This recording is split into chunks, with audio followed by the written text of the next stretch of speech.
Hello friends, దేవుని కృప వల్ల అయ్యగారు అమ్మగారు మీ అందరికీ దేవుని యొక్క విలువైన ప్రసంగములు స్వయంగా రాసినవి మీకు అందచేయాలని కోరుకుంటున్నాను.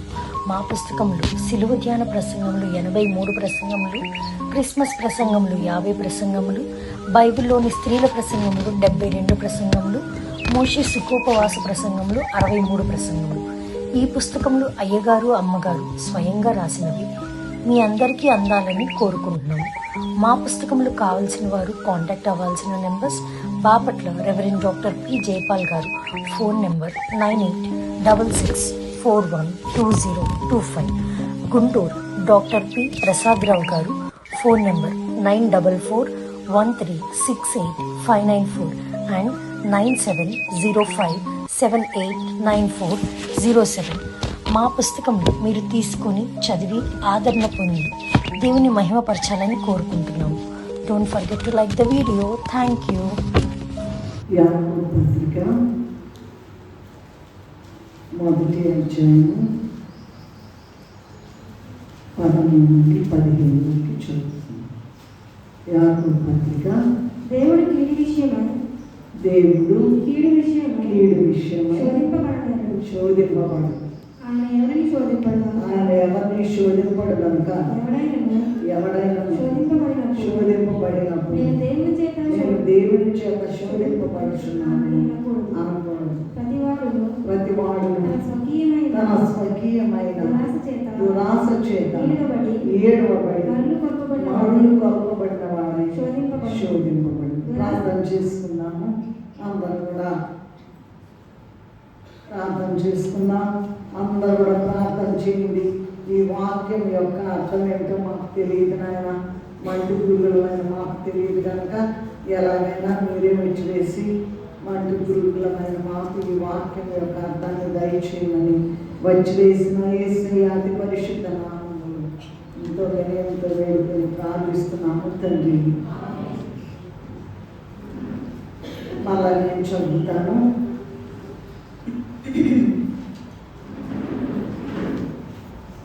శోధన సహించువాడు ధన్యుడు, అతడు శోధనకు నిలిచిన వాడై ప్రభు తను ప్రేమించు వారికి వాగ్దానం చేసిన జీవ కిరీటం పొందును.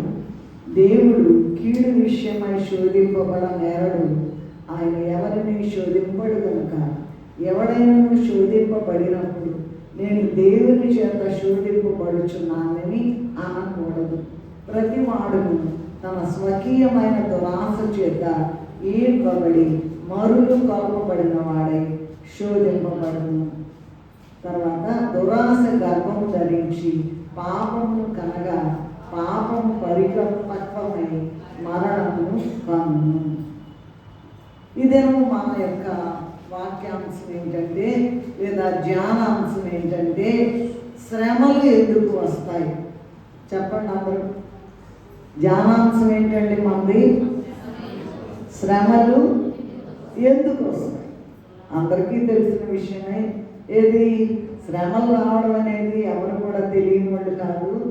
ఎందుకు వస్తాయి? ఇప్పుడు బైబిల్ విషయంలో ఒక గొప్ప ప్రత్యేకమైన అంశం ఏంటంటే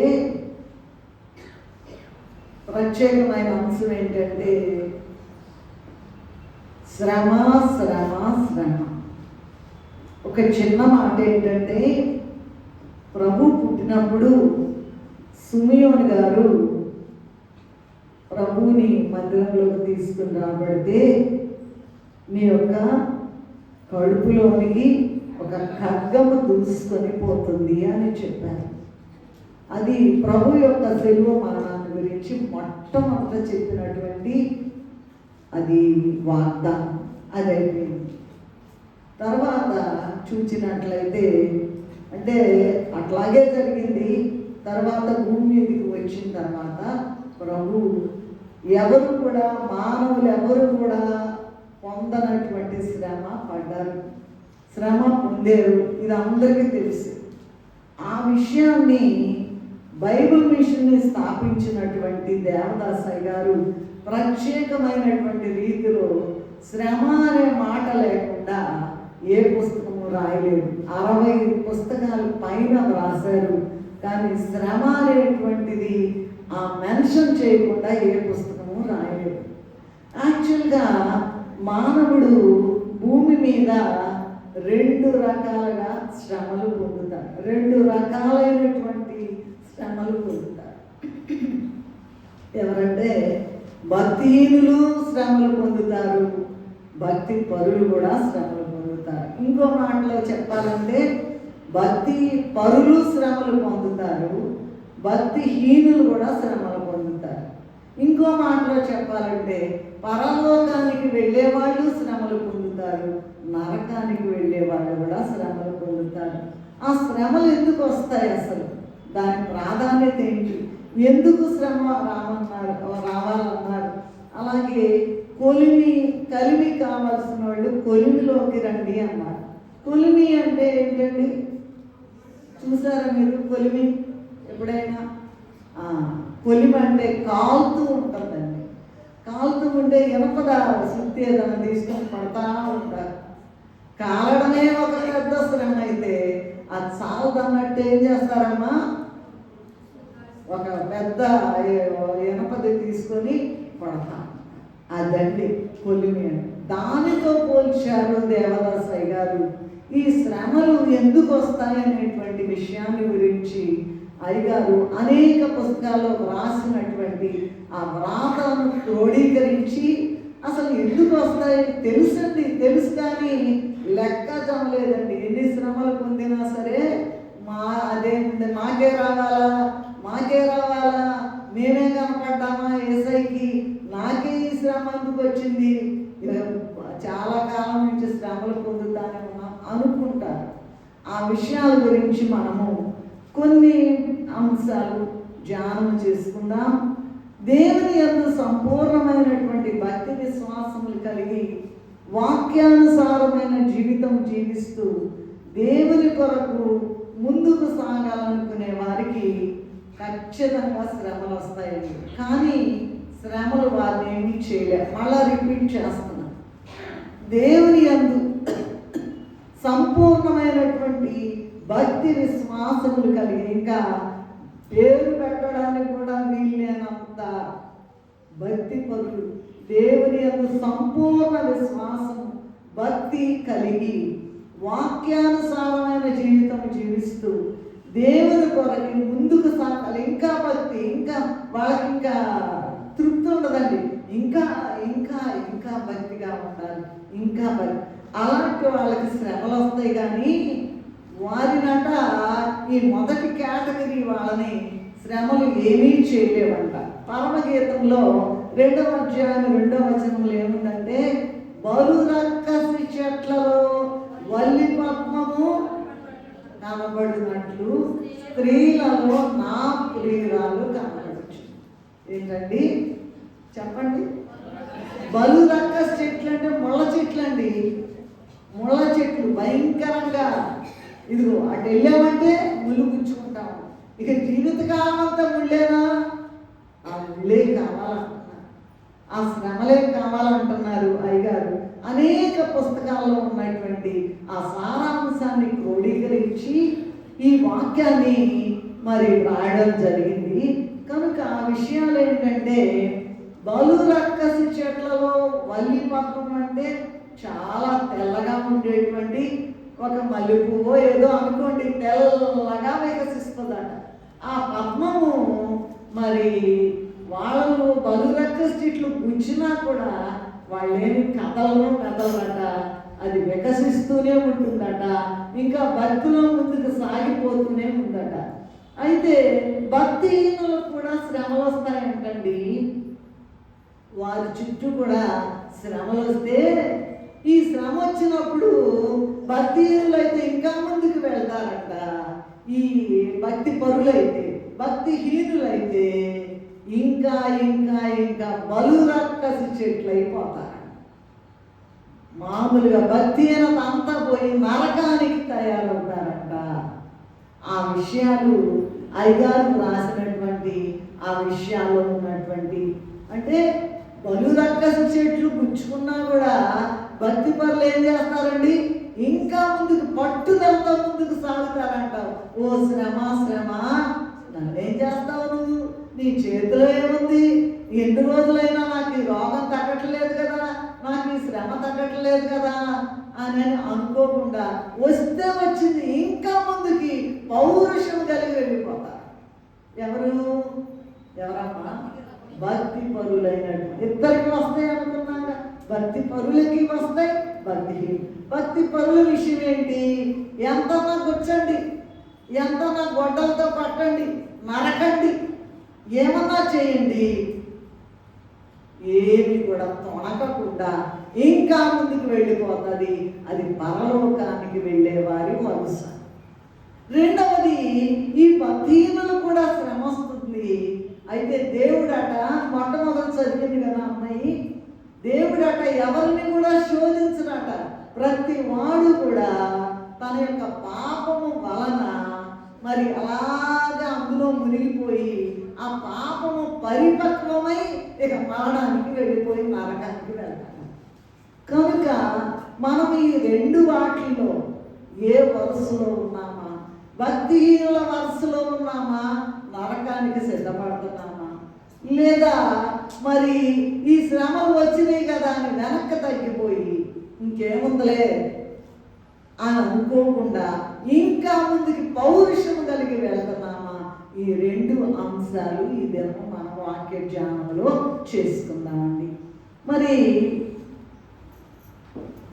ఏమిటి ఈ విషయాలు? 7 ముఖ్యమైన అంశాల ద్వారా ధ్యానము చేసుకున్నాం. నంబర్ 1 ఏంటంటే, భూమి మీద భక్తి పరుల కంట శ్రమలు ఎందుకు వస్తాయనంటే, అసలు ఈ శ్రమలు ఎందుకు రావాలి అంటే, వస్తాయి సరే, వచ్చినాయి అనుకోండి, దేవుడు సహాయం చేయకూడదా? దేవుడు మన రెస్క్యూకి రాకూడదా? శ్రమలో అట్లా మునిగిపోవటమేనా, కుమిలిపోవటమేనా, మరణించడమేనా అనేటువంటి విషయాన్ని మరి చూచినట్లయితే ఎందుకు వస్తాయండి ఈ శ్రమలు అంటే 7 అంశాలు ధ్యానం చేసుకుందాం అనుకున్నాం. మొట్టమొదటిది ఏంటంటే, ప్రభువుకు అధిక మహిమ కలగడానికి వస్తాయట. జాగ్రత్తగా వినండి. బైబిల్ మిషన్ యొక్క మూలాంశం ఇదేనండి, మూలాంశం ఇదే. ఎందుకంటే ఆయన పరలోకంలో నుంచి రాకముందే అక్కడట అనాది సభలోనట ఎవరు వెళ్తారు? పాపం అంతా కూడా దేవుడు సృష్టి చేసిన తర్వాత ఆదికాండం 5-6 అధ్యాయంలో చూసినట్లయితే మీరు చదవనక్కర్లేదు, మొత్తం చచ్చిపోయారు, మొత్తం దారి తప్పారు, అసలు ఎక్కడ కూడా మంచి అనేటువంటిది లేదు, అందరూ చెడిపోయారు కనుక జల ప్రళయం ద్వారా మొత్తాన్ని కూడా నాశనం చేశారు. కేవలం నోవహు కుటుంబాన్ని తప్ప. నోవహు కుటుంబం ఒక్కటే, ఆయన భార్య గారు, ఆయన గారు, వారి కుమారులు, వారి కోడళ్ళు, ముగ్గురు. అదేంటండి మరి అట్లాగంటే, నీతోనే నేను నిబంధన చేస్తానన్నాడు. నీతోనే నిబంధన చేస్తా. మరి మరొకసారి అబ్రహాం గారితో మాట్లాడుతూ, అయ్యా నువ్వు నాశనం చేయబోతున్నావు కదా, ఈ సొదొమ గొమొర్రా లోతు మా వెళ్ళిపోమన్నారు, లేట్ చేస్తుంటే దేవదూతలు వచ్చారు అంటే, అయ్యా 50 మంది ఉంటే రక్షిస్తావా, 45 ఉంటే రక్షిస్తావా? ఎంత ప్రేమమేడో చూడండి దేవుడు. అయ్యా 40 మంది ఉంటే రక్షిస్తావా? 30 మంది ఉంటే, 20 మంది ఉంటే, 10 మంది ఉంటే, 5 ఉంటే, అయినా ఒక్కడు కూడా లేరు. అందరూ పాపము చేసి దేవుడు అనుగ్రహించు మహిమను పొందలేకపోతున్నారు అనేటువంటి అంశంలో మనం చూద్దాం. కనుక ఈ 2 అంశాల్లో నంబర్ 1 ఏంటంటే, ప్రభువుకు అధిక మహిమ కలగడానికి శ్రమలు వస్తాయట. మరి యోహాను సువార్త 11వ అధ్యాయము 3-4 వచనాల్లో చదువుకుందాం. యోహాను సువార్త 11వ అధ్యాయము. ప్రభువా, ఇదిగో నీవు ప్రేమించేవాడు రోగి ఉన్నాడని ఆయన ఎందుకు వర్తమానం పంపిణీ. యేసు అది విని, ఈ వ్యాధి మరణం కొరకు వచ్చిన కాదు కానీ ఆ. దేవుని కుమారుడు దాని వలన మహిమపరచబడినట్లు అధికముగా మహిమపరచబడినట్లు దేవుని మహిమ కొరకు వచ్చినదని. దేవుని మహిమ కొరకు వచ్చిందని. చూడండి, అంటే ఈ ఒక్క మాటలో చెప్పాలంటే శ్రమ నీకు వచ్చిందంటే దేవునికి మహిమ. భూషణమయ్య గారు బైబిల్ మిషన్లో గవర్నింగ్ బాడీ మంత్రగా ఉన్నారు. ఇప్పుడు ఉన్న వైస్ ప్రెసిడెంట్ గారి తండ్రి గారు. ఆయన వద్దాక ఏ వాక్యం చెప్పినా ఇది తీసుకొస్తారండి, ఈ లైన్లో తీసుకొస్తారు. ఏం తీసుకొస్తారంటే శ్రమ వస్తే వచ్చేవి కానీ నువ్వు తెచ్చిన బహుమానం ఏదో మాకు ఇచ్చిపో అంటారండి. ఇది స్టాండర్డ్ విషయం అన్నమాట. ఏంటది? శ్రమ వచ్చింది అంటే it follows A present, A gift. దేవుని దగ్గర నుంచి శ్రమ ఎందుకు వస్తుందంటే బహుమానం రావడానికి అని తెలుసుకోవడానికి మాత్రమే ఈ దినము శ్రమ ఎందుకు వస్తుంది అనేటువంటి విషయాన్ని చివరిలో చూసుకోండి. మీరు ఎప్పుడైనా చూసుకోండి, మీ జీవితంలో శ్రమ వచ్చి ఇక తట్టుకోలేకపోతున్నానయ్యా అంటే ఏం జరుగుతుందో తెలుసండి. ఇక తట్టుకుని ఎంత టైం పెట్టారో ఆ శ్రమను పొందిన తర్వాత it follows a gift, it follows a great blessing. కనుక శ్రమ ఎందుకు వస్తుందంటే బహుమానము రావడానికి, అధిక మహిమ ప్రభువుకి కలగడానికి వస్తుందట. ఇక్కడ చూసినట్లయితే ఈ సిస్టర్స్ ఇద్దరు కూడా, అక్క చెల్లెళ్ళు ఇద్దరు ఏమన్నారంటే, అయ్యా నువ్వు ప్రేమించిన వాడు రోగి అయి ఉన్నాడు. ఎందుకంటే పొద్దాక వెళ్ళేవారు వారింటికి, ఈ ముగ్గురు ఇంటికి. మరి మేము ఆయన పాదాల దగ్గర కూర్చునేదట, మార్తమ్మ గారేమో ఆయనకి పరిచర్య చేసేదట, లాజర్ గారేమో ఆయనకి స్నేహితుడుగా. అమ్మో, దేవుడికి స్నేహితుడా, అంత గొప్ప ప్రేమ.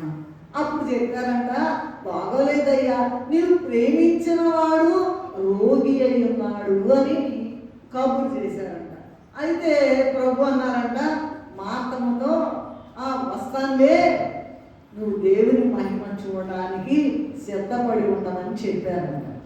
ఇక్కడ 2 రెఫరెన్స్లో 2 వాక్యాల్లో మార్తమ్మ తన యొక్క అవిశ్వాసాన్ని కనపరిచింది. ఎక్కడంటే చూడండి, మార్కు సువార్త 11:24 చదవండి దయచేసి. 11:24. ప్రార్థన చేయనప్పుడు మీరు అడుగుతున్న వాటినెల్లను పొంది ఉన్నామని నమ్ముడి, అప్పుడు అవి మీకు కలుగునని మీతో చెబుతున్నాను. మీకు ఒకరి మీద విరోధమైన ఏమైనా కలిగి ఉన్నాయన్నా మీరు నిలువబడి ప్రార్థన చేయనప్పుడెల్లను వారిని క్షమించుడి, అప్పుడు పరలోకమందున్న మీ తండ్రి మీ పాపములను క్షమించుడి. 2 సార్లు మార్తమ్మ తన యొక్క అవిశ్వాసాన్ని కనపరిచింది. ఏంటంటే 11:24లో లేస్తాడమ్మా, నువ్వు దిగులు పడబాకు. ఇద్దరు ఏమన్నారంటే, నువ్వు ఇక్కడ ఉన్నట్లయితే మా సహోదరుడు చావకపోయేవాడేను, చచ్చిపోయేవాడు కాదయ్యా, నువ్వు లేవు కదా అంటే, లేదు నువ్వు దిగులు పడబాకు, పునరుద్ధానంలో లేస్తాడంటే, పునరుద్ధానంలో లేస్తాడని తెలుసు అంటే ఈమె పునరుద్ధానంపై లేస్తాడు ఏమంటుందండి, లేచును లాజరు ఖచ్చితంగా బతుకుతాడంటే ఆ పునరుద్ధానం అప్పుడు లేస్తాడని తెలుసులయ్యా అని అంటుంది. అప్పుడు ఆమె యొక్క అవిశ్వాసం బయటపడింది. రెండోది ఏంటంటే, మరి 11:39లో చూసినట్లయితే అక్కడికి తీసుకెళ్తున్నారు. పదండి సమాధి దగ్గరికి వెళ్దామంటే అక్కడికి వెళ్ళిన తర్వాత ఏం చేశారంటే, ఇదిగో రాయి తొలగించమన్నారు. రాయి తొలగించమంటే ఆమె ఏమంటుందో తెలుసా? 11:39 చూసుకోండి. మార్క్స్ వాసన కొట్టుద్దయ్యా. ఎంత భయంకరం! మన విశ్వాసం కూడా అలాగే ఉన్నది. మన విశ్వాసం కూడా అలాగే ఉన్నదండి. పైకి పెద్ద డాంబికంగా ఉండొచ్చు, మనం కనపడవచ్చు, పెద్ద ఇదిగా మనం కనపడవచ్చు, భక్తిపరులుగా కనపడవచ్చు. దేవునికి గొప్ప పరిచర్య చేసిన ఈ మార్తమ్మ ఏమంటుందండి, వాసన కొట్టుద్దయ్యా. లేస్తాడని ఒక పక్క చెప్తున్నారు కదా, నీ రోగం పోద్దని చెప్తున్నారు కదా, నీ సమస్య తీసివేస్తానని చెప్తున్నారు. నమ్మేది లేదు. అయితే ఏం జరిగిందో తెలుసండి? యోహాను సువార్త 11:43-44 చదువుతారా? ప్రభు లాజరు బయటికి రమ్మని దగ్గరగా చెప్పగానే 72 మెట్ల కింద ఉన్నటువంటి లాజరు అంట 72వ మెట్టు పైకి వచ్చి నుంచున్నాడు. ఏమ్మా, మామూలుగా ముందే వచ్చేసారు అనుకోండి, ఏదో లేదు, చనిపోయాడో లేదో, ఆయన వచ్చాడు లేపాడు, అట్లా కాదండి. 4 దినాలు సమాధిలో ఉన్నటువంటి లాజరు లేవడం అనేది అధిక మహిమ కాదా? ఇప్పుడు చెప్పండి ఏమా? ప్రభుకి అధిక మహిమ, నీకు గొప్ప ఆశీర్వాదము. కనుక ఇక్కడ 2 సార్లు అవిశ్వాసాన్ని కనపరిచినా సరే ప్రభు ఊరుకోలేదండి, వెళ్ళిపోయాడు, ఏడ్చాడు ప్రభు. మరి ఆ సమాధి దగ్గర, అయ్యా 4 దినాలు అయిందయ్యా, వద్దులయ్యా, వాసన ఎక్కడా వాసన కొట్టేది? ఏమా, ఎక్కడా వాసన కొట్టేది? ప్రభు యొక్క మహిమ, అధిక మహిమ.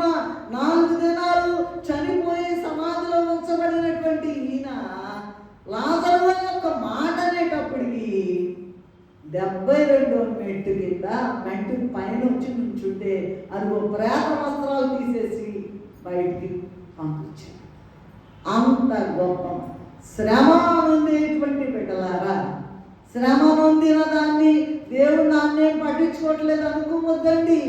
దేవుడు నీతో ఉన్నాడు ఉన్నాడు ఉన్నాడు ఉన్నాడు. చాలా అసలు అది beyond our imagination, beyond our imagination. 4 దినాల సమాజంలో ఉన్నటువంటి లాజరు ఎలా బతుకుతాడండి? బతికాడా లేదా? లేచాడా లేదా? ఏమా, గొప్ప విందు చేయకపోతే అసలు బతికించిన ఆయనను బతికిన ఆయన ఇద్దరిని చంపాలనుకున్నారంట. ఇంత గొప్ప మహిమ ఎక్కడ ఉంది భూమి మీద అనుకున్నారంట. ప్రియమైన దేవుని విశ్వాసులారా, మీరు కూడా గమనించుకోండి, దేవుడు ఏదైనా చేయగలరు. చనిపోయారు, ఇక లేదు లేదు లేదు అంటున్నారు, కానీ దేవుని యొక్క గొప్ప మహిమ, దేవుని యొక్క యూదా గోత్ర సింహం తిరిగి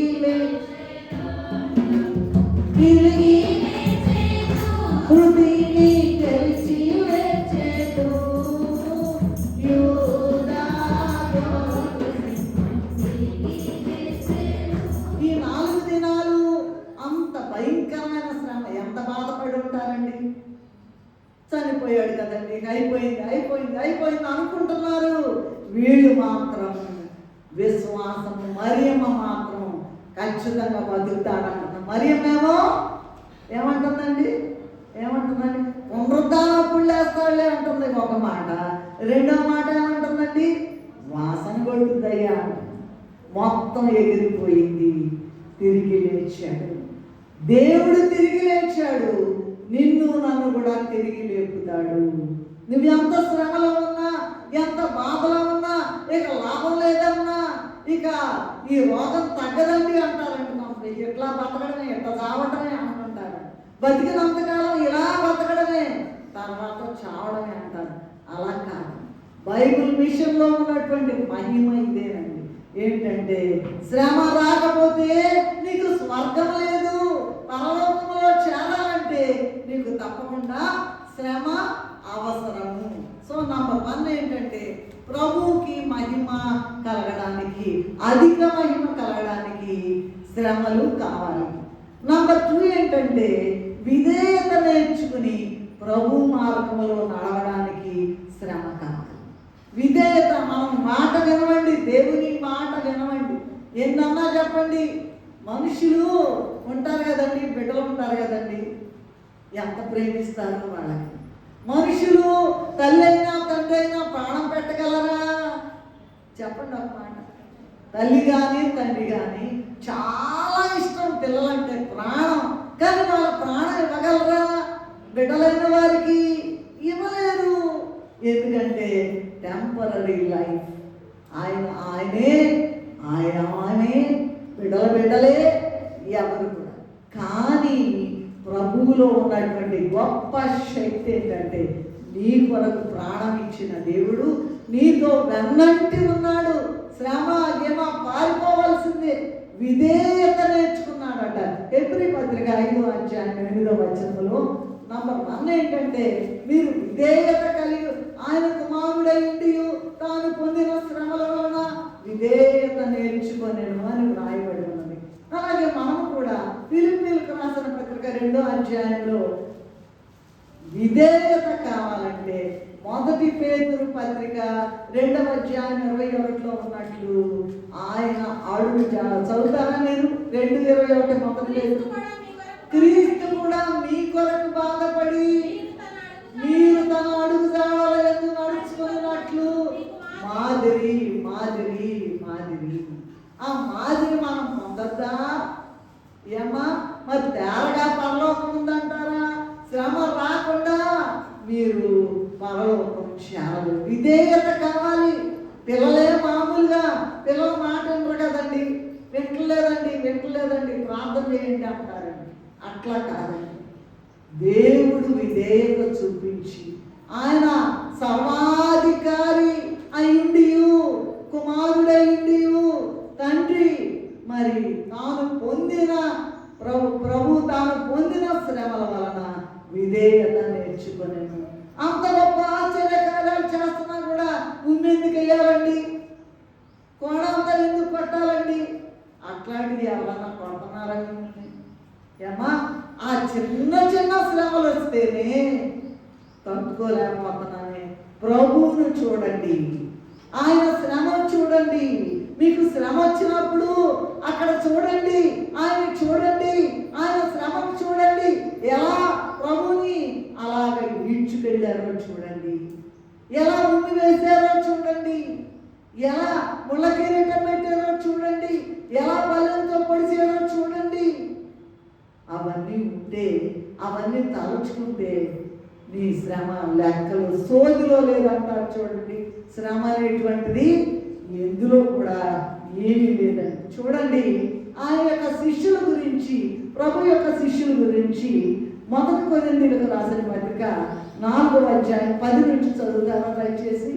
1 కొరింథీయులకు రాసిన పత్రిక 10 నుండి 11. అమ్మ చదువు. మేము క్రీస్తు నిమిత్తము వెర్రివారము, మీరు క్రీస్తునందు బుద్ధిమంతులు, మేము బలహీనులము, మీరు బలవంతులు, మీరు గనులు. అమ్మ ఒక్క నిమిషం తల్లి, ఇంకా తీస్తున్నాను.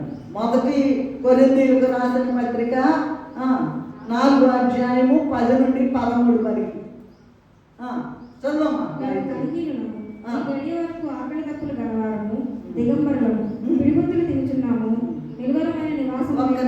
ఒక్క నిమిషం.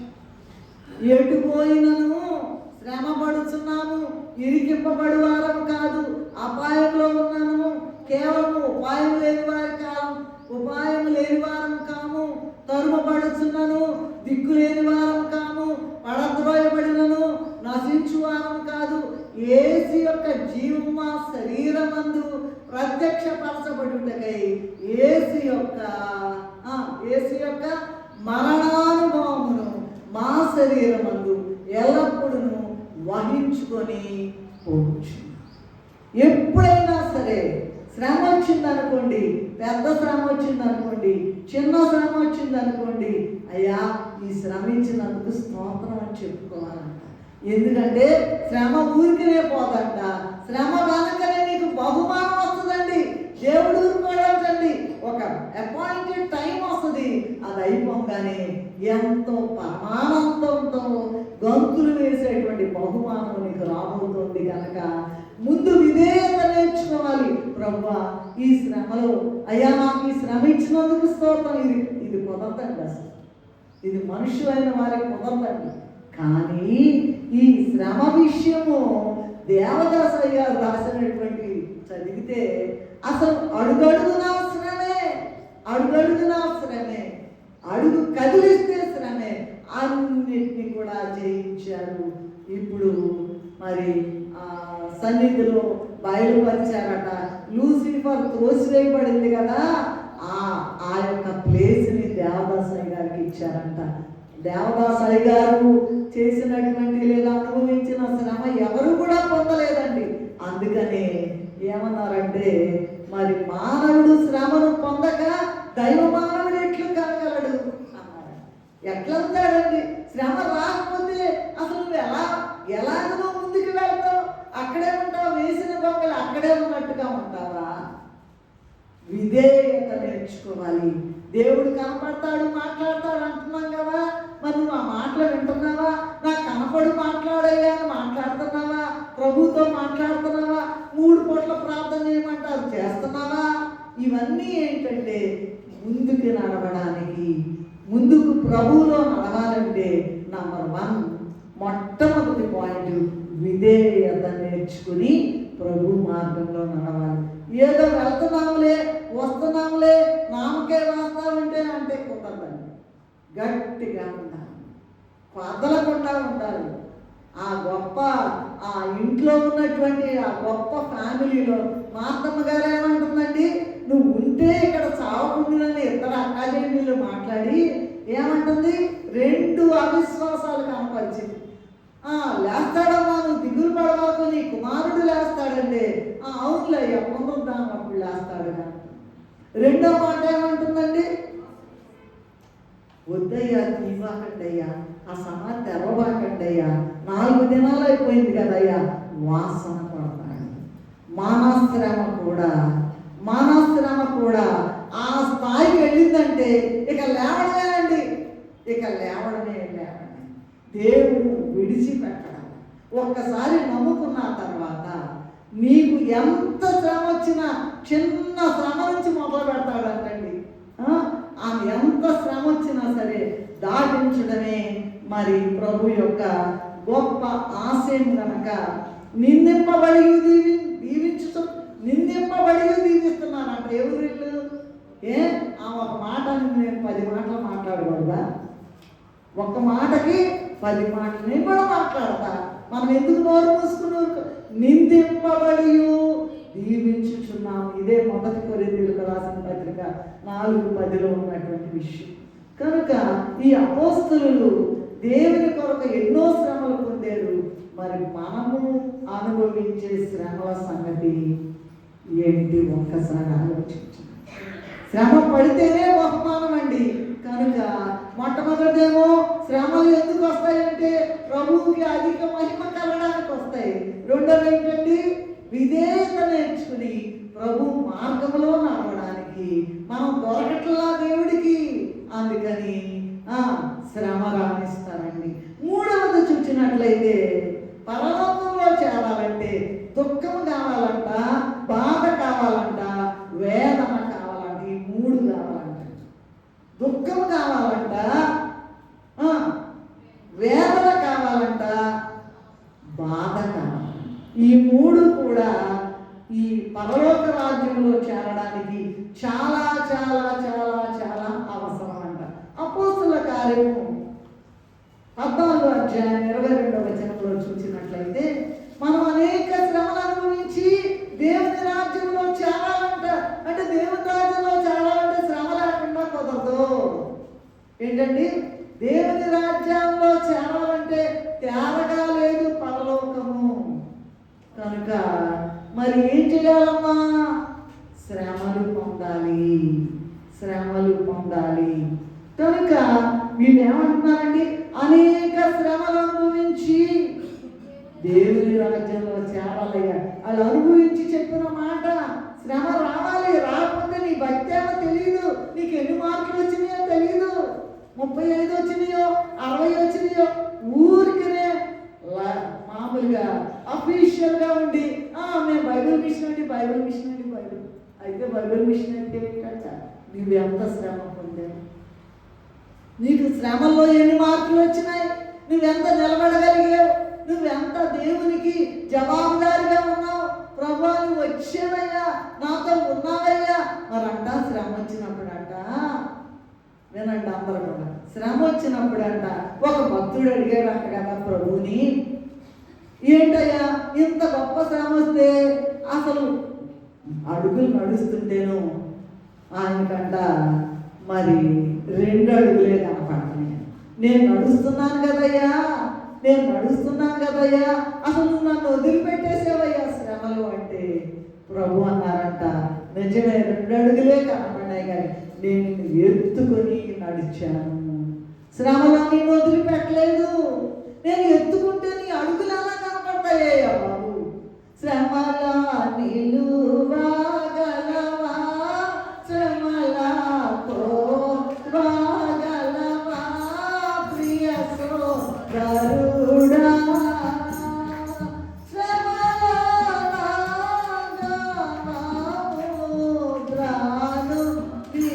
ఎటు ఎటు కడితే అటు పారిపోతారంట. కొండల దగ్గర, పర్వతాల దగ్గర రండి రండి రండి. ఎంతకాలం ఇచ్చాను నీకు అవకాశం, ఎన్ని సంవత్సరాలు బతికించాను నేను. ఏ సంవత్సరానికి ఆ సంవత్సరం నరికేద్దామంటే ప్రభు యేసయ్య అడ్డుపడ్డాడు. ఇంకా బ్రతికించాను కదా. శ్రమలో ఉన్నావా? శ్రమలో వచ్చేటువంటి శ్రమలో మామూలుగా ఉండదండి. కొండలు బండలు పర్వతాల కిందకి వెళ్ళిపోయి మా మీద పడండి, మా మీద పడండి, మేము తట్టుకోలేకపోతున్నాం ఈ శ్రమ అని అంటారంట. మరణము రాదంట. చచ్చిపోతే పోదాం అనుకుంటారంట. మరణము రాదు, మరణము రాదు, పారిపోతారంట. ఆ శ్రమ రాకముందే మేల్కొనడానికి ఈ గొప్ప అంశము ఈ దినం మనకి ఇచ్చారు. కనుక మూడో పాయింట్ ఏంటండి? దుఃఖము, బాధ, వేదన మొదలగునవి పరలోకంలో చేరడానికి చాలా అవసరం. కీర్తనల గ్రంథంలో 34 అధ్యాయం 19వ వచనంలో ఏముందంటే, నీతిమంతునికి కలుగు ఆపదలు అనేకములు, వాటన్నిటి నుంచి దేవుడు వారిని రక్షించును, కాపాడును. అలాగే మరి చూడండి, ఆదికాండ గ్రంథంలో యాకోబు గారు ఉన్నారండి. ఈయన 28వ అధ్యాయం 13వ వచనంలో ఇక్కడ 2 అనుభవాలు మనకు కనపడతాయి. ఒకటేమో వెళ్ళేటప్పుడేమో బేతేలు అనుభవం అంట, వచ్చేటప్పుడేమో పెనూయేలు అనుభవం. ఎంత గొప్ప మాటలండి. ఈ మాటలు చూస్తుంటేనే నాకు దడపడుతుంది. అయ్యగారు ఎలా రాశారు? ఆ అంతస్తుని మనం ఎలా చేరగలం? ఈ యాకోబు గారి కంట మరి దీవెన పోగొట్టుకున్నాడు ఆయన. యోసేపు గారు జ్యేష్ఠత్వాన్ని పోగొట్టుకున్నాడు. ఇక చంపేస్తాడు అని మరి తల్లి వెళ్ళమంది మేనమామ దగ్గరికి, లాభాన్ దగ్గరికి బయలుదేరాడు. మరి ఆయన బయలుదేరి వెళ్తూ ఉన్నాడు. ఇస్సాకు గారు దీవించి సరే ప్రార్థన చేసి పంపించాడు. పంపిస్తే ఏమైందంటే ఇంకా కొంత దూరం వచ్చేటప్పటికి చీకటి పడతాయి. భయంకరమైన జంతువుల అరుపులంట. సింహాలేంటి, పులులేంటి, ఎలుగుబంట్లేంటి మొత్తం కూడా వచ్చేసి వాటి అరుపులు వినపడుతున్నాయి అంట. ముందుకెళ్తేనేమో జంతువులు చంపేస్తాయి, వెనక్కి వెళ్తేనేమో అన్న చంపేస్తాడు. నేను ఎటు వెళ్ళాలి ఎంత శ్రమో చూడండి. అసలు ఎటు వెళ్ళాలి, నేను ఎటు వెళ్ళాలి?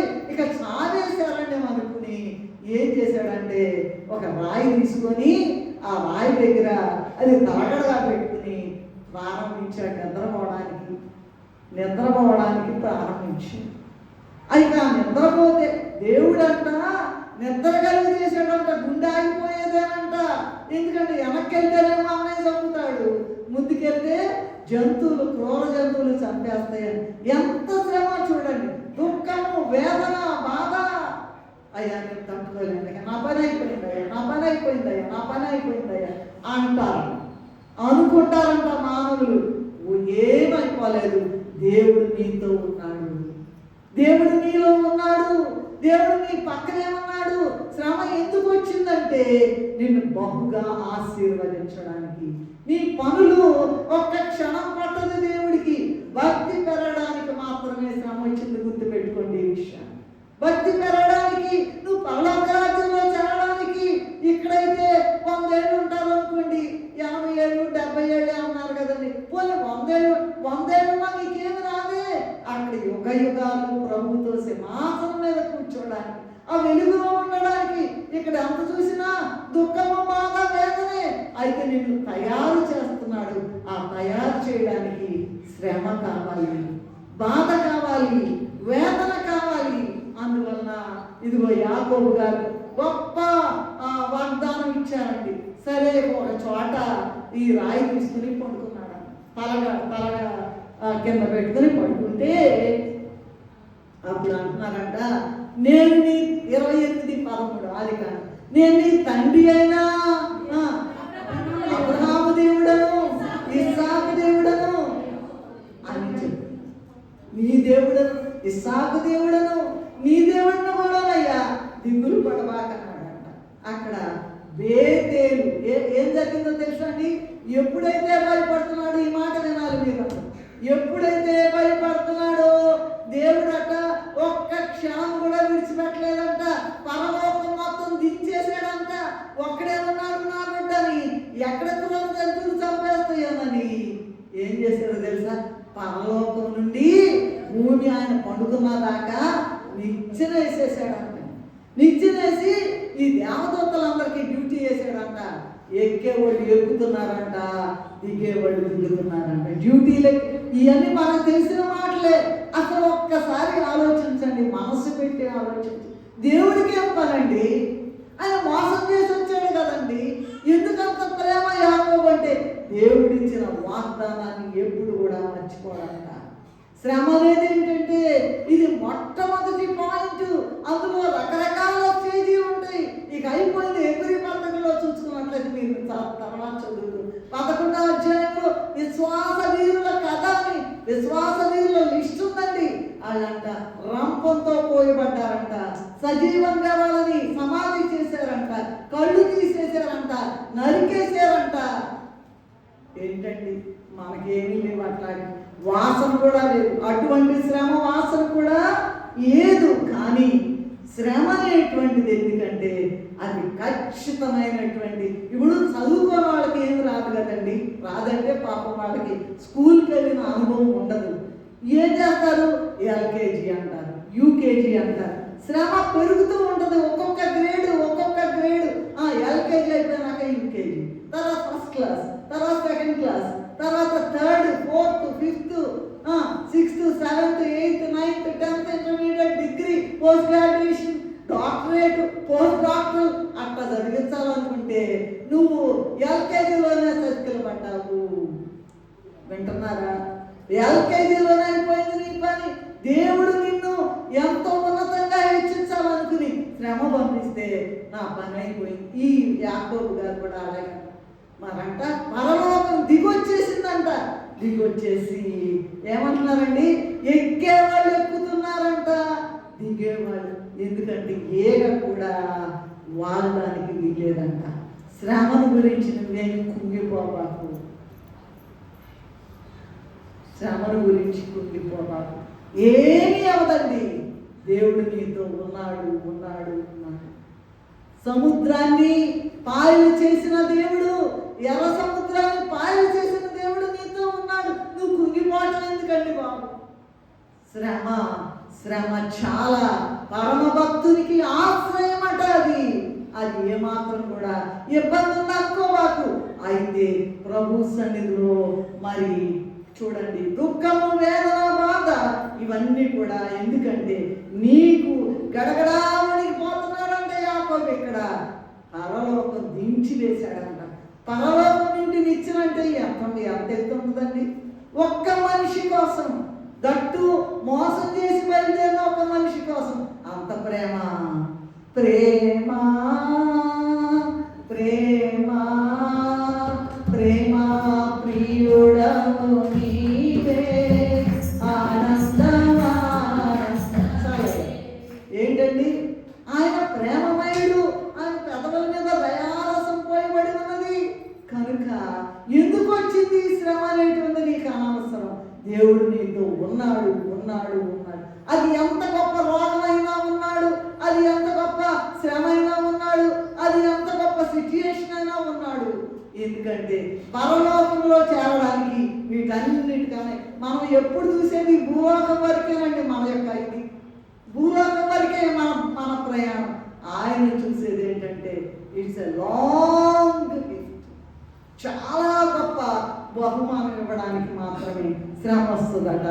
సో దేవుడంట, నేను నీ దేవుడినయ్యా, నువ్వు దిగులు పడమాకయ్యా అని మాట్లాడుతున్నాడంట. ఇంకా అదేంటంటే బేతేలు అనుభవము. అక్కడే మరి నూనె పోసే రాయి మీద నువ్వు నిజంగా నన్ను కాపాడినట్లయితే నేను వచ్చి నీకు మందిరం కడతానయ్యా అని ఒప్పుకున్నాడు. పట్టుకున్నాడంట యాకోబు గారు. చూసుకోండి మీరు అక్కడ. రెండవది చూసినట్లయితే 32-30లో చూసినట్లయితే పెనూయేలులో ముఖాముఖిగా మాట్లాడాడంట. ముఖాముఖిగా, అయ్యా నువ్వు నన్ను దీవిస్తే తప్ప నేను నిన్ను వదిలిపెట్టనయ్యా అని కాళ్ళు పట్టుకున్నాడంట. దేవునితో పోరాడి గెలిచినటువంటి యోధుడంట. మగసిరి గలవాడయ్యా అన్నారండి. అబ్బా ఎంత గొప్ప మాట! ఆ మాట వాడారు. మగసిరి గలవాడై దేవునితో నువ్వు అసలు మొదట్లోనే బిగినింగ్లోనే చతికలు పడితే ఇంకా నీకు మగసిరి ఎక్కడి నుంచి వస్తుంది? ఏమా ఎంత గొప్ప మాట! ఎంత గొప్ప మాట! పోరాటం పోరాటం పోరాటం, శ్రమలు శ్రమలు శ్రమలు శ్రమలు. ఈ వచ్చే రాబోయే శ్రమలు లెక్కలోని కాదు. ఇప్పుడు నీవు అనుభవించాలంటే నీకు మార్కులు రావాలా, ఫెయిల్ అవ్వకూడదండి. 35 అన్నా రాకపోతే ఏముందండి? 3 అంతస్తులు అన్నారు కదా, పరలోకంలో 7 అంతస్తులు ఉంటాయంట. బిగినింగ్లో నాకు ప్రభు ఏం చెప్పారంటే 3వ క్లాసు 4వ క్లాసు చూపించి 7 అంతస్తులనే నీకు తెలుసా అన్నా. అవునయ్యా, చేరుకోవాలి 7 అంతస్తులు చేరుకుంటేనే అక్కడ పరలోకము. అత్యున్నత సింహాసనముపై ఆసీనుడవైన నా దేవా. నాకు సమయం లేదు కనుక ఆయన అంత గొప్ప స్థితిలో ఉండి నిన్నెక్కడుండి నిన్ను కాపాడుతూ చిన్న చిన్న పరీక్షలు పెడుతుంటే బెంబేలు పడతావెందుకు? ఏమీ అవదు. గుండె చెదరని వారిని బాగు చేయవాడు. నీకు ఏ రోగమైనా సరే, ఇటు రోగమైనా అటు రోగమైనా ఎటు రోగమైనా ఏసే బాగు చేయు. నీకు ఏ అవయవం చెడిపోయినా సరే అవి తీసి అవతల పడేసి కొత్త అవయం ఇస్తాడు. సృష్టించిందే దేవుడు, నీకు కళ్ళిచ్చింది దేవుడు, ముక్కిచ్చింది దేవుడు, గుండె ఇచ్చింది దేవుడు. ఈ చిన్నదానికే నువ్వు బాధపడితే ఎట్లా? నాయనా నన్ను క్షమించు దేవా, ఇది తీసే నాయన, నాకు కొత్త గుండె అయ్యా అంటే ఇచ్చేస్తాడండి. అది చాలా చాలా అవసరమైనటువంటి ప్రార్థన. కనుక వెళ్ళేటప్పుడేమో బేతేలు అనుభవం అంట. బేతేలు అనుభవం, దేవుడు మాట్లాడి కనపడి మాట్లాడే అనుభవం అంట. దేవదూతలు మహమయము వాళ్ళు వచ్చేసారంట. ఇదిగో వచ్చేటప్పుడు పెనూయేలు అనుభవం, దేవునితో పోరాడారంట. నువ్వేమో నేనేమో శ్రమతో పోరాడమే జరిగింది మన బతుకు. శ్రమతో పోరాడమే. పరలోకం ఎలా వెళ్తామండి? ఎప్పుడు వచ్చేస్తున్నాడో తెలీదు, తేదీ తెలియదండి. మరి ఎట్లా? నువ్వేమన్నా శ్రమ పడ్డావా? మార్కులు తెచ్చుకున్నావా? పరీక్షలు రాసేవా? పరీక్షల్లో పాస్ అయ్యావా? ఆలోచించండి. 3వది దుఃఖము వేదన బాధ లేకపోతే పరలోకంలో మనం చేయాలి. ఓకే, తీసేయండి. 4వది చూసినట్లయితే ఇంకొక మాట కూడా ఇక్కడ గుర్తొస్తుంది. ఆదికాండం 37వ అధ్యాయం 33 నుండి 35 వరకు చూసినట్లయితే మరట ఈ యాకోబు గారి యొక్క అనుభవంలో ఉన్న ఇంకొక మైల్ స్టోన్ ఏంటంటే అలా అన్నదమ్ములందరూ కూడా ఈయన్ని వాదార్చడం కాదండి బాబు, చంపాలనుకున్నారండి. సరే, రూబేన్ గారు అడ్డుపడ్డాడండి. అయిపోయినాక ఏదో గొర్రె ఒక దాన్ని చంపి దాన్ని రక్తంలో ముంచి, ఇదిగో నీ కుమారుడు అవునో కాదవుతూ, అయ్యా అవునయ్యా ఒక కుమారుడు భయంకరంగా ఇచ్చాడంట. అయితే దేవుడు ఒక్క మాట కూడా మాట్లాడు చెప్పద్దు చెప్పదు. అది కూడా ఒక టెస్టే, అది కూడా ఒక పరీక్షే. నువ్వు వింటావో లేదా? ఏం చెప్పాడు? నేను నీ తండ్రి దేవుడును, ఇస్సాకు అబ్రహాం దేవుడు, ఇస్సాకు దేవుడు, నీ దేవుడు అన్నప్పుడు ఎందుకు చంపేస్తాడా ప్రభు? కుమారుణ్ణి చంపేస్తాడా? లేదండి. ఒక్క మాట కూడా. రాజుగారు బండ్లంటా పంపించాడంట. యోసేపు బతికున్నాడయ్యా. యోసేపు క్రీస్తు ప్రభుకి. యోసేపు అంటే ఎవరు? యాకోబు గారి యొక్క కుమారుడు. రాహేలు కన్నా 2 కుమారుల్లో యోసేపు బెన్యామీను 2 ఉన్నారు. కనుక వదిలిపెట్టడండి. అందుకేనండి బైబిల్ మిషన్లోకి వచ్చేది. జనకుని ఇష్ట జనము వచ్చు. ఆయనకి ఎవరైతే నిలబడతారో వాళ్ళని తీసుకొస్తాడండి. లేకపోతే ఇక పద ఇక లాభం లేదు. జనకుని ఇష్ట జనము వచ్చు. దేవుడికి ఇష్టమైన వాళ్ళని తీసుకొస్తాడంట. శ్రమలకి వెళ్ళి తట్టుకోగలని తీసుకొస్తారంట. పరలోకానికి వెళ్ళి సరిపోతారని తీసుకొస్తారంట. వీళ్ళు ఫిట్ అయిపోతారు, పాస్ అయిపోతారని. నువ్వు చిన్న చిన్న శ్రమలకి వెళ్ళేరు పడితే నీవు పరలోకాన్ని పోగొట్టుకుంటావు. యుగ యుగాలు ప్రభుతో ఉండేటువంటి ఆ గొప్ప అంతస్తుని పోగొట్టుకుంటావు. అందువలన యోసేపును దుష్ట ప్రపంచాన్ని చంపేసిందయ్యా, తినేసిందయ్యా అంటే తన బట్టలు చింపుకొని అయ్యా బాగా ప్రేమించిన ఆ రాహేలు కుమారుడు ప్రథమ కుమారుడయ్యా చంపేసి ఇంకా అయిపోయింది. దేవుడు ఒక మాట కూడా చెప్పాలి. అది ఒక పెద్ద పరీక్ష. లేచాడా? ఏమమ్మా ఈ 11 మంది ఏమన్నా రాజులయ్యారా? యోసేపు గారు ఏమయ్యాడు? నీ ఇష్టం లేకుండా ఐగుప్తులో కాలు కానీ చేయి కూడా ఎత్తకూడదు, అంత గొప్ప అధికారి అయిపోయాడు. నీవు కూడా అంత గొప్ప అధికారం అవ్వాలంటే శ్రమని అనుభవించాలి. అది 3వ పాయింట్ అండి. 4వ పాయింట్ చూసినట్లయితే శ్రమల ద్వారా ఇతరులకి దేవుని మహిమ చూపించాలి. ఏంటండి చెప్పండి? మనం ఏ వందల లేకపోతే ఇతరులకి ఏం చెప్పి చూపిస్తామండి? అదే మరి మనం ఇంకా లైన్ మొదట్లోనే ఉన్నాం, 0 పాయింట్లోనే ఉన్నాం. ఎదగాలి ఎదగాలి ఎదగాలి. చూడండి దానియేలు గ్రంథం 3వ అధ్యాయం 17 నుంచి 19 వరకు చూసినట్లయితే షద్రక్ మెషక్ అబేద్నెగోలని ఏమన్నారంటే మా దేవతలకు మొక్కండయ్యా. 3వ అధ్యాయం 15 నుంచి 19 వరకు చూసినట్లయితే మరి అంటే వీళ్ళు ఏమన్నారంటే మేము మొక్కమయ్యా, మేము రెడీగా ఉన్నామయ్యా, మా దేవుడు మమ్మల్ని రక్షించకపోయినా సరే మేము మాత్రం నీ విగ్రహాలకి మొక్కం అన్నారండి. దానియేలు గ్రంథం 3:22-25లో ఏం చేశారంటే అది లెట్టలేదు కదా, తీసుకెళ్ళి అగ్నిగుండంలో పడేది. అగ్నిగుండంలో పడేదంటే మామూలు అగ్నిగుండ కాదండి, మామూలుగా ఉండే అగ్నిగుండం కన్నా 7 అంతల అగ్నిగుండం, 7 అంతలు చేశారండి. ఎంతగా 7 అంతలు అయిందంటే ఈ వీళ్ళని విసిరివేయడానికి వచ్చినటువంటి వారు విసిరేసేటప్పుడే చచ్చిపోయారంట కాలి. ఏమన్నా అప్పుడు రాజుగారంట పొద్దాకా ఏంటి నాకు కనపడుతుందా లేదా, నిజంగానే నేను చూస్తున్నాను, అదేంటి 3 కదా మనం వేసాము. 4 పాడు వచ్చేసాడు.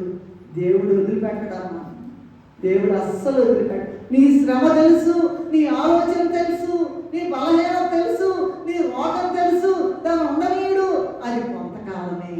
ఆ తర్వాత ప్రభువు ఒక బహుమానాన్ని పొందడానికి మాత్రమే శ్రమను పంపిస్తాడు. ఆ విషయాన్ని జ్ఞాపకం చేసుకోండి. సో రాజుగారు ఏమన్నాడు? 4 మనుషులు బంధకాలు లేకుండా ఇందులో తిరగడం నేను చూస్తున్నాను. సో అగ్ని వంటి శ్రమలో కూడా వాళ్ళ వెనక తగ్గకుండా దేవుడిని ఇతరులకు చూపించారంట. రాజుగారు శాసనం చేశాడంట, ఇదిగో వీళ్ళ దేవుడే దేవుడు, ఇక నుంచి విగ్రహానికి మొక్కబాకండి, షద్రక్ మెషక్ అబేద్నెగోల యొక్క దేవుడే. అందరూ కూడా ఆ దేవుడిని పూజించారు. ఎంత గొప్ప స్థాయికి ఎదిగారో చూడండి. బానిసలుగా తీసుకురాబడినటువంటి వీళ్ళు ఎంత ఎత్తుకు ఎదిగారండి? ఏమా మొత్తం దేశం మొత్తం చట్టం చేసి విగ్రహాలకు మొక్కబాకండి, వీళ్ళ దేవుడు ఎవరో చూడండి. వీళ్ళ దేవుడు అగ్నిగుండంలో వేస్తే దానియేలును సింహపు గోరులో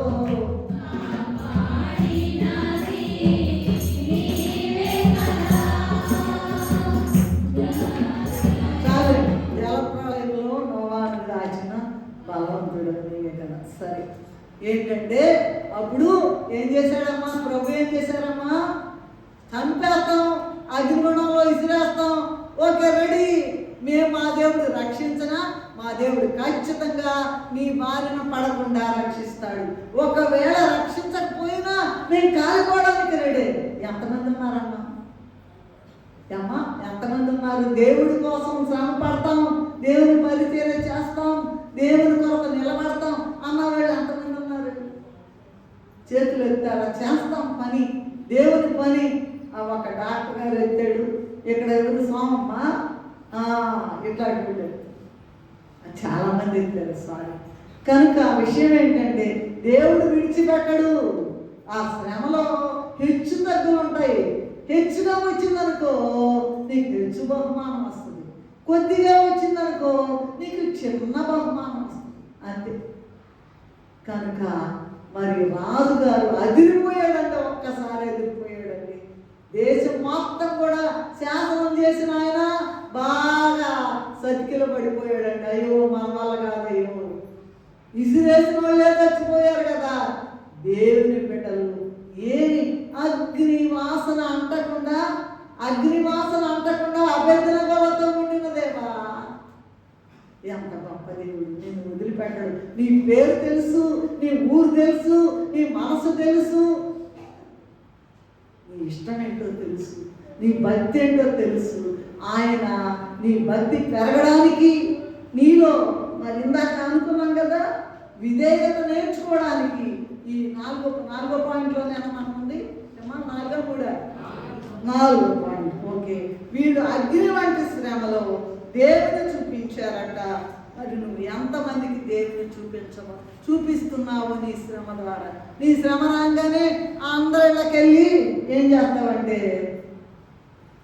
చేస్తామమ్మా అంటే వాళ్ళు ఏమంటారు? యేసు ప్రభు నమ్ముకున్నావుగా, నిజమైన దేవుడు నమ్ముకున్నావుగా అంటారు. అప్పుడు దేవునికి నీ వలన అవమానం. మా దేవుడు చూడండి, అదండి గొప్ప గొప్ప మహిమ.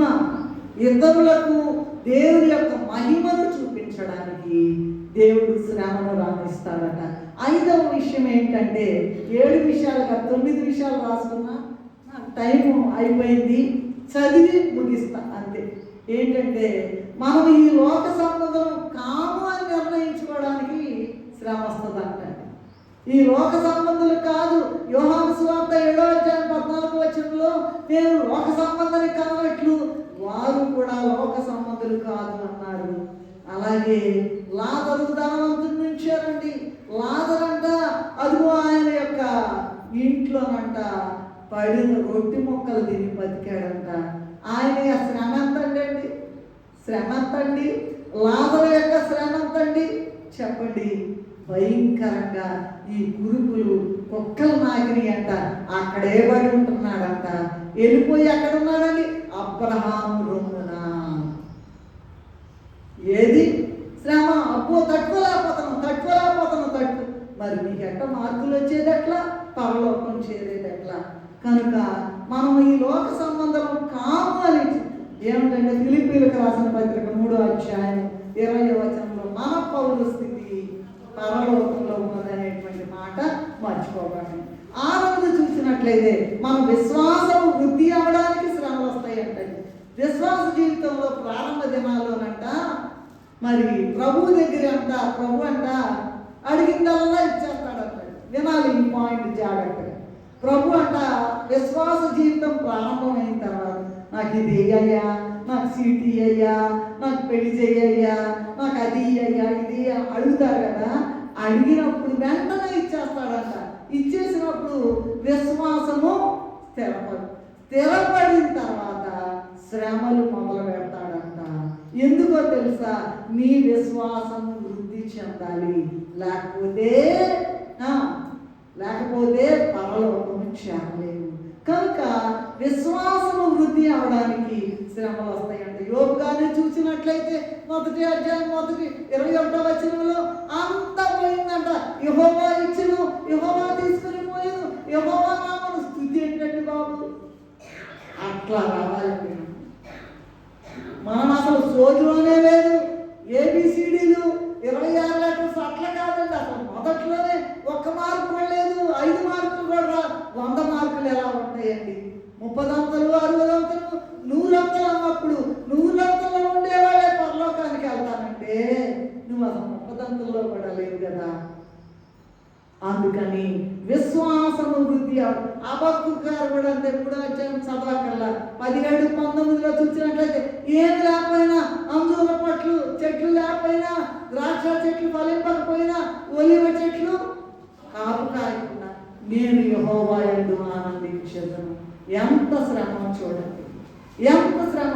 నిద్రపోయే వాళ్ళం లేకుండా హాయిగా జోల మాట్లాడడం లేకుండా పక్కన వాళ్ళు చూడండి కాస్త.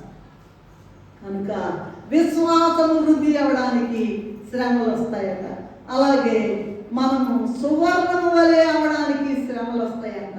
ఈ ఐగుప్తీయుల విషయం మాట్లాడుతూ ప్రభు ఇర్మియా గ్రంథం 11:4 ఏముందంటే, ఆ ఇనుము కొలుములో నుండి తీసుకొచ్చాడంట. ఎక్కడి నుంచి అండి? ఇనుము కొలివంట. ఇందాక చెప్పుకున్నాక కొలిమి ఏమా ఎర్రగా కాలుతుందంట. ఎంత చేసినా రాళ్ళు ఇవ్వట్లేదంట, మట్టి ఇవ్వట్లేదంట, ఇది ఏమి ఇవ్వట్లేదంట, పొట్టి ఇవ్వట్లేదంట.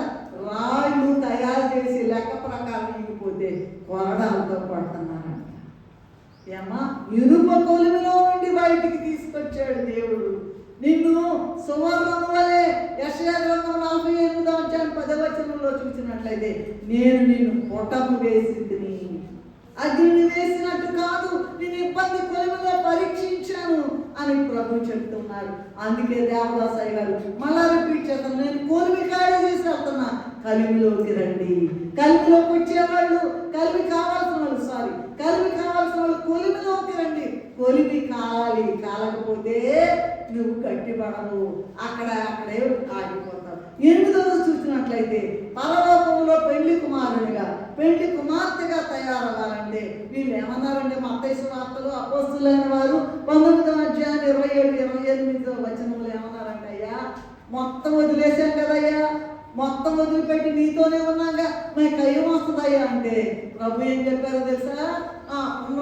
ప్రపంచ పునరుజ్జానం మందు మరి 12 సింహాసనాల మీద నాతో పాటు ఒక్కొక్కడు ఒక్కొక్క సింహాసనం.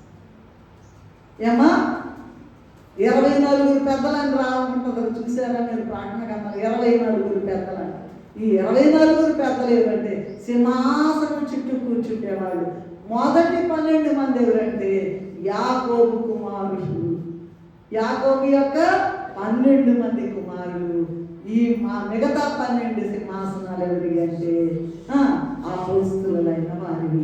కనుక పరలోకంలో పెండి విందులో చేరాలంటే ఏం కావాలంట?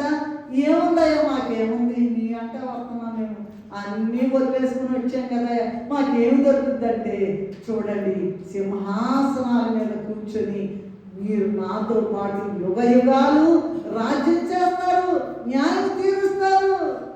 కుంగిపోకండి శ్రమలు వచ్చినందువలన. చివరిని చూసినట్లయితే దేవుని కొరకు పొందే శ్రమల వలన ఎవరు కూడా సిగ్గుపడరు. యెషయా గ్రంథం 50 నేను చాలా స్కిప్ చేసేసాను పాయింట్లని, ఊరికి నేను మెన్షన్ చేసి చదువుకుంటూ వెళ్ళిపోతున్నా. కొట్టు వారికి నా వీపును అప్పగించాను, ఇదిగో వెంట్రుకలు పెరిగి వేసే వారికి అప్పగించేసాను, ఏమైనా సరే నేను సిగ్గుపడను, ప్రభువు యెహోవా నాకు సహాయం అన్నారు. ఎప్పుడండి ప్రభు సహాయం చేసేది? సిలువలో క్రూరముగా చంపబడి సమాధి చేయబడిన తర్వాత అట్లా కాదండి. మత్తయి సువార్త 24:13 చూసినట్లయితే, అంతము వరకు సహించిన వాడే రక్షింపబడును. అలాగే కీర్తన గ్రంథం దావీదు గారు ఏం రాశారంటే, నీ కొరకు కనిపెట్టి వారిలో ఎవడు సిగ్గునందడు. ప్రియమైన దేవుని విశ్వాసులారా, శ్రమ వచ్చిందంటే అది మనం మేలు కొరకే. కుంగిపోబాకండి, ప్రార్థన ఎక్కువ చేయండి, స్తుతి ఎక్కువ చేయండి. ఏమైనా నీ శ్రమ నుండి కాపాడి ప్రభువా నీ రాకడతో సిద్ధపరచమని ప్రార్థన చేయండి. అలా చేసినట్లయితే, ధైర్యం తెచ్చుకుని నిలబడగలిగినట్లయితే ప్రభు నిన్ను నన్ను ఎప్పుడు కూడా సిగ్గుపరచదు. అందుకని శ్రమలు వస్తున్నాయి. ఒక్కసారి నేను చెప్పి ముగించేస్తాను. ప్రభువుకి అధిక మహిమ కావడానికి, విధేయత నేర్చుకుని ప్రభు మార్గంలో నడవడానికి, పరలోకంలో చేరడానికి,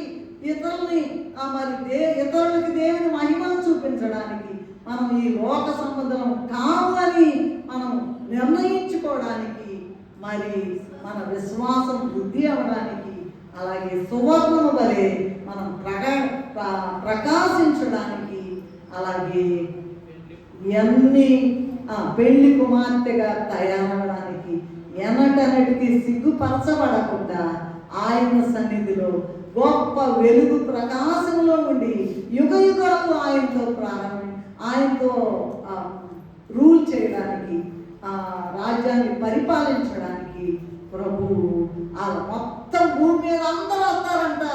వాళ్ళు చేసిన జీవితాలు, వాళ్ళు జీవించిన జీవితాలను బట్టి, వాళ్ళు చేసిన అకృత్యాలను బట్టి వెళ్తారంట. అందరూ తీర్పు పొందుతారంట.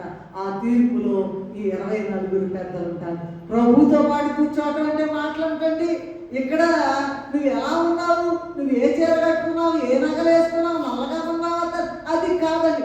ఎంత శ్రమ అనుభవించావు అది ముఖ్యమండి. ఎంత శ్రమ అనుభవించావు. గ్రేడ్ ఇందాక చెప్పాను కదా, ఎల్కేజీ యూకేజీ ఏమో ఊరికి 10th క్లాస్లో తీసుకెళ్ళి కూర్చోబెడతారమ్మా. ఎల్కేజీ యూకేజీ 1 2 3 4 5 6 ఏ చదువుతున్నా 8th క్లాస్ అండి, 9th క్లాస్ అండి అంటారు. మరి బిఏ చదవలేదే, ఎంఏ చదవలేదే, డాక్టరేట్ చేయలేదే, ఇంకా పోస్ట్ డాక్టరేట్ చేయలేదే. ప్రపంచం మొత్తంలో ఈ మధ్య చెరుకుపల్లిలో ఐదవరం ఊళ్ళో చెరుకుపల్లి అని ఉన్నాడు, కావూరుపల్లి. ఒక ఆయన యుఎస్లోనంట ఫార్మసీ రంగంలో నంబర్ 8గా ఉన్నాడంట. నంబర్ 8. నన్ను కూడా పిలిచారు. నేను ఎందుకు అంటే అయ్యగారు బలవంతం చేస్తే వెళ్ళాము. మాకు అయ్యగారికి షాల్ కప్పి మెమెంటో ఇచ్చి అన్ని ఇచ్చి ఆయన ఏం చెప్పాడంటే, మాస్టర్ గారు మీ దగ్గర చదువుకున్నామండి మేము. కాళ్ళకి దండం పెట్టేవాళ్ళు, వాళ్ళందరూ కూడా కాళ్ళు పట్టుకునేవాళ్ళు. ఎట్లంటే నంబర్ 8 ఇన్ ద ఫార్మసీ అంట, ఇన్ ద హోల్ వరల్డ్. అమెరికాలో 47 మట్టం ఉంటున్నాడు. 47 కాదులండి, ఇంకా ఒక 20-25 ఇయర్స్. కొంతమంది దుబాయ్లో ఉన్నారంట. ఏంటండి అక్కడ చదువుకున్నారు? ఆ మాత్రం మరి మేము చదువు చెప్పాం కదా అంటున్నారు. మరి మనము మన ముందు వాళ్ళు చాలకపోవచ్చు, కానీ ప్రపంచ పునరుద్ధరణ ముందు ప్రభువుతో పాటు కూర్చుని ఆయనతో పాటు యుగ యుగాలు పరిపాలించి అందరికీ కూడా తీర్పు తీర్చే ధన్యత మనకి ఇవ్వడానికి శ్రమ వస్తుంది కనుక, శ్రమ వచ్చినప్పుడు కుంగిపోకుండా ఆయనలో ఆనందించండి, ఆరాధించండి. బొడ్డోళ్ళు వేశారు కదా, ఆనందించండి అని మాత్రమే చెప్పగలము. ఎవరికి వాళ్ళకి వదిలిపెడతాం. ఇక మీ ఇష్టం. ప్రేమ కలిగిన మాతండి, దయగలదేమా, అనాది సభలో మీరు చెప్పారు, ఎవరు వెళ్తారు? లోకం మొత్తం భూమి అంతా నాశనం అయిపోయిందండి. నేను వెళ్తాను. అదేంటయ్యా, నువ్వు వస్తారయ్యా, కొరడా దెబ్బలు పడతారయ్యా, అవమానపరుస్తారయ్యా, అందరూ ద్వేషిస్తారు, అయినా వెళ్తా. చంపేస్తారయ్యా, అయినా వెళ్తా. క్రూర మరణం చేత అయినా వెళ్తా. ఎంత గొప్ప దేవుడు. మేము శ్రమపడి కుంగిపోకుండా, శ్రమలో కుంగిపోకుండా ముందుకు నడిచి నీలో నాయన గొప్ప దీవెన పొంది పెళ్లి కుమార్తె వరుసలో ఉండి యుగ యుగాలు నీతో పరిపాలించే ధన్యత మాకు ఇచ్చివేసినందుకు నమస్కారాలు చెల్లించుకుంటూ మాతో మాట్లాడిన యేసయ్య అతి పరిశుద్ధ నామములో ఎంతో వినయంతో వేడుకొని ప్రార్థిస్తున్నాము తండ్రి.